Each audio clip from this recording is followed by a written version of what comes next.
त्याच्यात आपण तिसऱ्या माणसाने चर्चा करा कशाला. दोघं भाऊ जर महाराष्ट्राच्या हितासाठी, मुंबईच्या हितासाठी जर एकत्र येणार असतील तर मला वाटतं की आपण आपलं शब्दरूपी त्यांना द्यायला हवी.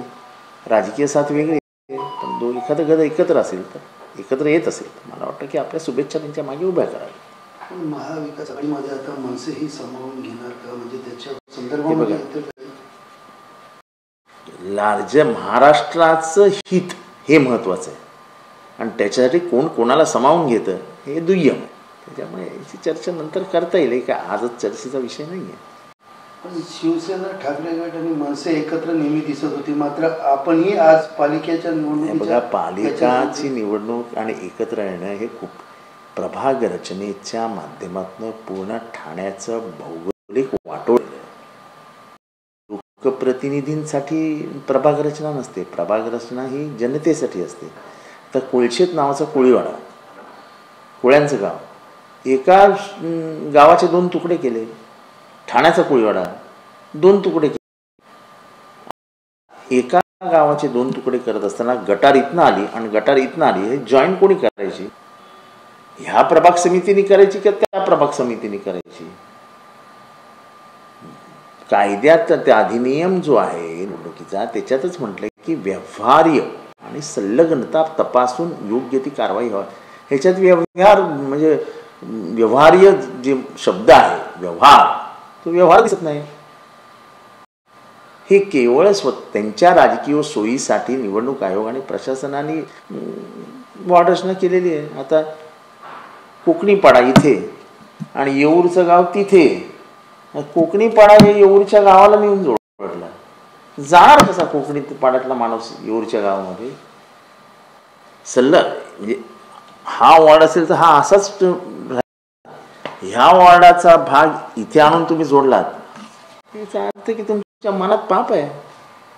नक्की ही वॉर्ड रचना कोणाच्या, कुठल्या पक्षाच्या? सत्ताधारी पक्षाच्या आशीर्वादानेच वॉर्ड रचना होते. आजपर्यंतचा ठाण्याचा इतिहास आहे.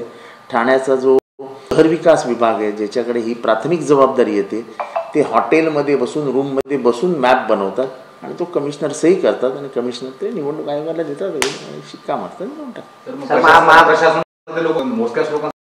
काम करतात.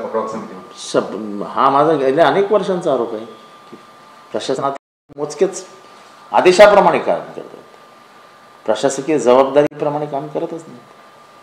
महापालिकेच्या निवडणुका येऊ घातलेल्या आहेत. प्रत्येक पक्ष मोर्चा बांधणी.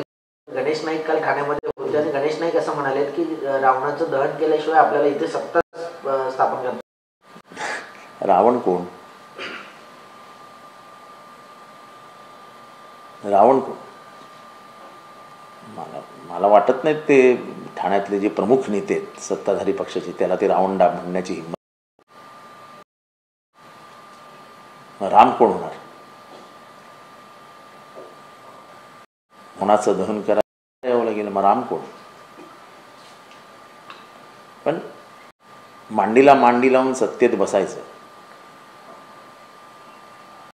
मलई बोक्यांनी खायची आणि जनतेसमोर उगाच डोळे दाखवायचे. हास्यास्पद. सत्ताधारी जे पक्ष आहेत त्यांच्यामध्ये असं होतं सर, आता गणेश नाईक सुद्धा शिंदे साहेबांवर टीका करतात, बाजूला भुजबळ साहेब मंत्रिमंडळामध्ये सुद्धा नाराजी व्यक्त करतात ओबीसीचा आरक्षण संदर्भात. मग त्या मंत्र्यांवरती विश्वास नाही किंवा मंत्रिमंडळावर विश्वास नाही. असं आहे की जी भूमिका भुजबळ घेत आहेत ती भूमिका चुकीची नाही आहे ना. मराठ्यांना काही मिळालं पण ओबीसीला अस्वस्थ करून टाकलं ना, हे कशासाठी करायचं? आमचा प्रश्न म्हणणंच ते आहे की तुम्ही मराठा समाजाला आरक्षण द्यायचं आहे ना तर वाढवा ना टक्केवारी. तुम्ही 50वर का ती मर्यादित ठेवलेली आहे? टक्केवारी न वाढवता मराठा समाजाला आमिष दाखवायचं आणि ओबीसी समाजाला अस्वस्थ का करताय तुम्ही? सर, संजय राठोडांनी बैठक घेतली त्यांच्या नेत्यांची आणि बंजारा समाजाला एसटी. बरोबर आहे. हैदराबाद गॅझेटियर त्याच्यामध्ये बंजारा समाजाला एसटी द्यावं.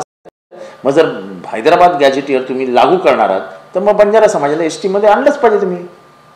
ते वंजारी समाज हैदराबादमध्ये वंजारी समाज मध्ये आहे, आंध्र प्रदेशमध्ये वंजारी समाज एस टी मध्ये. मध्ये आम्हाला वंजारी समाजाला एस टीचं रिझर्वेशन. माझी अनेक वर्षांपासून मागणी आहे, मी सगळे पुरावे दिले आहेत.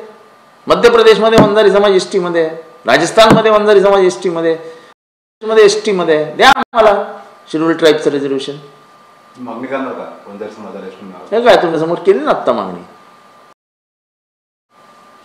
अजित पवार यांच्या आज नियोजित सगळेच कार्यक्रम रद्द केलेले आहेत.